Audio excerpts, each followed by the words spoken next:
Coronavirus en Flandre, la Côte s'inquiète d'un afflux de résidents secondaires pour l'Ascension.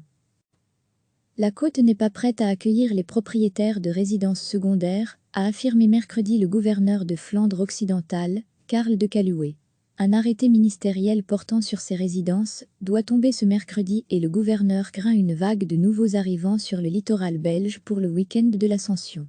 Il appelle la population à ne pas s'y rendre en masse.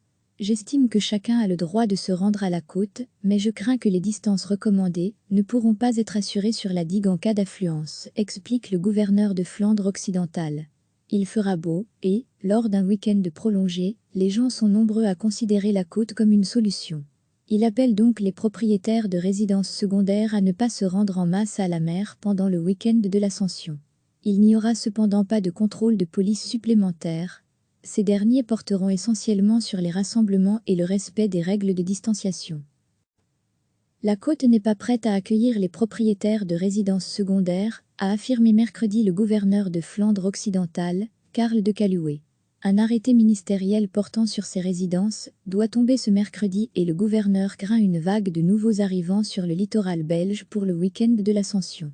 Il appelle la population à ne pas s'y rendre en masse. J'estime que chacun a le droit de se rendre à la côte, mais je crains que les distances recommandées ne pourront pas être assurées sur la digue en cas d'affluence, explique le gouverneur de Flandre occidentale. Il fera beau et, lors d'un week-end prolongé, les gens sont nombreux à considérer la côte comme une solution. Il appelle donc les propriétaires de résidences secondaires à ne pas se rendre en masse à la mer pendant le week-end de l'Ascension. Il n'y aura cependant pas de contrôle de police supplémentaire. Ces derniers porteront essentiellement sur les rassemblements et le respect des règles de distanciation. Cliquez sur s'abonner pour recevoir les dernières nouvelles.